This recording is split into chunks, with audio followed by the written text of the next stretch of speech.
अखबार है दी गार्डियन, इसने भारतीय वजीर आजम नरेंद्र मोदी को गैर मुल्की दौरों पर मिलने वाले एजाज़ात पर सवालात उठाए। सर, जो एजाज़ात इनको दिए जाते हैं वो या तो 1 दिन 2 दिन 3 दिन पहले तख्लीक किए जाते हैं और उसके बाद फिर वो किसी और को मिलते ही नहीं हैं, यानी सिर्फ और सिर्फ मोदी के लिए। क्या कहेंगे आप इस पर? जी बिल्कुल, ये इसको कह लें कि जी रिक्वेस्टेड मैन्युफैक्चर्ड अवार्ड्स हैं। आई थिंक अटेंशन सीकिंग का एक हरकत है। बहरहाल ऐसी चीज़ का इंडिया से हो जाना और ख़ास तौर पे मोदी की साहब की सरकार या संघ परिवार की जो अप्रोच है, इनकी जो ह्यूब्रिस डिप्लोमेसी है, वो बार बार फेल हो रही है। और इनकी जो अप्रोच है ये अब उनका it is no more a tactics, it has become the character of this state. ये जो कैमिलियन कैरेक्टर है इनका, ये उसकी बिल्कुल मुजाहिरा है। Fake news, fake world, fake media, जहाज गिर गए बताने नहीं है, 6 महीने बाद वो बताएंगे कि जी हमारे लोग मारे गए हैं। अपने अवाम से झूठ बोलना, और झूठ बोलने के ये इतने माहिर है कि अब इनको ये मैं पता नहीं चलता कि ये झूठ बोल रहे हैं। It has become character in all domain. एक झूठा एक इन्होंने अपना ऑरा बनाया हुआ है, चाहे वो शाइनिंग इंडिया हो, चाहे वो विश्व गुरु हो, या इस तरह की जो चीजें हैं। तो ये कोई ना कोई प्रोग्राम थ्रो करते रहते हैं अपनी आवाम को बेवकूफ बनाने के लिए, नफरतों के ऊपर। और जनरल साहब, ऐसा नहीं लगता कि ये सेल्फ प्रोजेक्शन के चक्कर में अपनी प्रेस्टीज पर तो सवालात उठवा ही रहे हैं, लेकिन भारत के लिए भी जगहसाई का सबब बन रहे हैं, भारत को भी शर्मिंदा होना पड़ा है इस सारी मामलात पर? आप जिन बातों का जिक्र कर रही हैं, प्रेस्टीज का, मोरालिटी का, खिफत उठानी पड़ती है, ये इनकी डिक्शनरी में लफ्ज नहीं है। They are least bothered about this, to be very honest. तो I think खिफत क्या, जो स्ट्रेटेजिक माइंड है इनसाइड इंडिया, वो अब काफी हद तक इनसे इनकी अप्रोच से, जिन्होंने एक ऑरा क्रिएट किया वो एक सेकुलर इंडिया का, जो था कभी भी नहीं, या एक all inclusive India, big power, international objectives के साथ, बिग पावर के ऑब्जेक्टिव के साथ जो इंडिया को आगे बढ़ता देख रहे हैं, अब वो खाइफ हो रहे हैं, वो तंग हो रहे हैं मोदी साहब की अप्रोच से। जितनी एम्बेरसमेंट इन्होंने कराई है, अभी देखें इन्होंने जो पैंतरे बदलते हैं, अभी Israel India context, Iran context में देख लें कि ये 26 फरवरी 2026 को जाके खड़े हो गए 2 दिन पहले इजराइल के अंदर, और इन्होंने ईरान के खिलाफ, जिसको स्ट्रेटेजिक पार्टनर कुछ दिन पहले कहते, 2021 में तालिबान के बारे में सिक्योरिटी काउंसिल में रेजोल्यूशन लेके जाते हैं कि ये इनकी हुकूमत को ना माना जाए, ह्यूमन राइट्स वायलेटर्स हैं, टेररिस्ट हैं।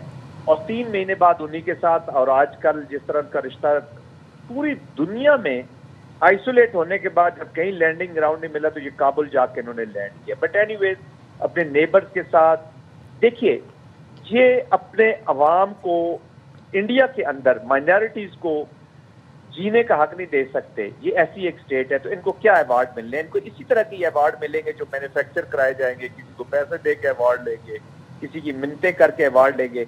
बिकॉज जो गवर्नेंस सिस्टम है, या जो स्टेट नेशन स्टेट्स का जो सिस्टम है जो दुनिया में राइज है, उससे ये बाहर हो चुके हैं। इनकी अपनी एक अप्रोच है।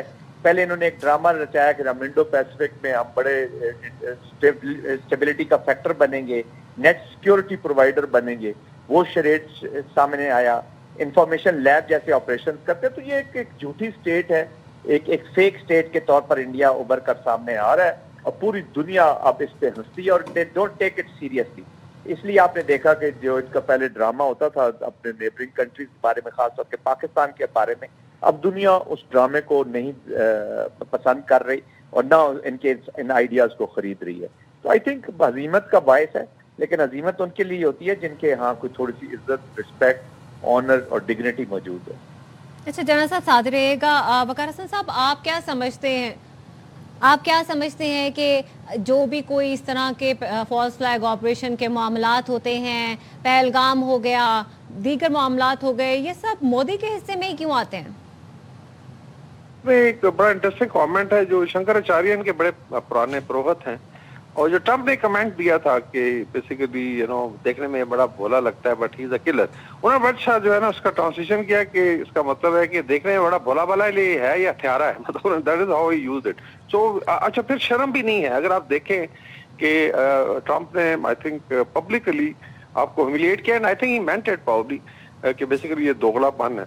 So that's why I think जो आप बात कर रही हैं कि ये फॉल्स फ्लैग्स हैं, اس کے علاوہ جو ہے چڑھائی کرنے کی کوشش کرنا مطلب نیبرنگ کنٹریز کو ویک سمجھ کے، لیکن پاکستان نے پھر ان کے ساتھ جو کیا ہے وہ ساری دنیا نے دیکھا ہے، اور وہ شاید بومرینگ ہوا اور ان کا بڑا لاس ہوا، لیکن دے ول ٹرائی ٹو کنٹینیو۔ ابھی دیکھیں کہ نیپال جیسا ملک جو ہے وہ ڈیفائی کر رہا ہے، Sri Lanka is defining it, ابھی بنگلہ دیش کے پرائم منسٹر گئے ہیں چائنا، اور وہاں پہ تیستا ریور کا پروجیکٹ ہے جو بڑا کنٹروورشل تھا بیکاز بھارت وہ اون کرنا چاہتا تھا۔ تو لوگ بیسیکلی ایون ساؤتھ ایشیا میں اسمالر نیشن آر ڈیفائنگ، اور وہ سب سمجھتے ہیں کہ پاکستان از دی اونلی کنٹری جو ان کو ٹیک آن کرے اور ان کو اپنی جگہ پہ رکھے ہیں۔ پاکستان اللہ کے فضل سے اس میں کامیاب بھی ہوا ہے، اور میرے خیال اسی فرسٹریشن میں پھر اس طرح کی حرکتیں ہوتی ہیں، اور ڈیفینیٹلی جب گودی میڈیا ساتھ ہے تو بھارت کی پبلک اوپینین کو جو ہے انفلوئنس کرنا بڑا آسان ہے۔ باقی اگر آپ دیکھ لیں باہر سے بھی اگر آپ بات کریں گے ٹویٹر پہ، ایکس پہ، یا کوئی لیٹ سے سوشل میڈیا پہ، تو بھارت میں پھر بلاک کر دیا جاتا ہے۔ بڑے لوگوں کے ساتھ ہوا ہے کہ پاکستانی چینلز کو بلاک کیا گیا، پاکستان کے جو انفلوئنسرز ہیں، اور مین وجہ یہ ہے کہ آپ basically you are in a mode of denial, آپ بات سننے کو تیار نہیں ہیں، آپ آلٹرنیٹ ویو سننے کو تیار نہیں ہیں، اور موڈی ہے تو ممکن ہے اینڈ آل دیٹ۔ ابھی سنیل شیٹی صاحب نے کہا جی کہ میرا پوتا جو ہے وہ بڑا امپریسڈ ہے، پیپل آر سیئنگ کہ فار گاڈ سیک، مطلب خوشامد کی حد ہوتی ہے، you are a Bollywood star, اور آپ ابھی so that's I think they create this narrative, اور ابھی میرے خیال میں بھارت کی عوام کو آہستہ سے سمجھ آنا شروع ہو گیا ہے، لیسٹ جو کاؤ بیلٹ ہے جہاں پہ ہارڈ لائنرز ہیں، باقی ساؤتھ انڈیا دیکھ لیں، نارتھ ایسٹ دیکھ لیں، بنگال ہے، انڈین پنجاب ہے، اس طرح باقی جو علاقے ہیں تلنگانہ وغیرہ، وہاں پہ کافی ریزینٹمنٹ ہے، اور پیپل آر ناؤ انڈرسٹینڈنگ کہ اس جو رجیم ہے RSS کی، they have taken India for a right, اور بڑے لاسز ہوئے ہیں، چاہے اکانومی کو دیکھ لیں، کرپشن کے کہتے تھے کہ ہم تو بالکل کرپٹ نہیں ہیں، لیکن آن گراؤنڈ دیکھیں کہ رام مندر سے اربوں روپیہ نکالا جا سکتا ہے، تو پھر کس چیز کی آئی تھنک یہ کلیم کرتے ہیں کرپشن کا۔ تو میرے خیال میں یہ ایک بہت بڑا بلف ہے which was bankrolled corporate India, اور ابھی ان کو بھگتنا پڑ رہا ہے۔ ٹھیک، بالکل ٹھیک ہے۔ بریگیڈیئر صاحب اور میجر جنرل صاحب، آپ دونوں ہمارے ساتھ موجود ہیں، آپ دونوں کی قیمتی وقت کا بے حد شکریہ۔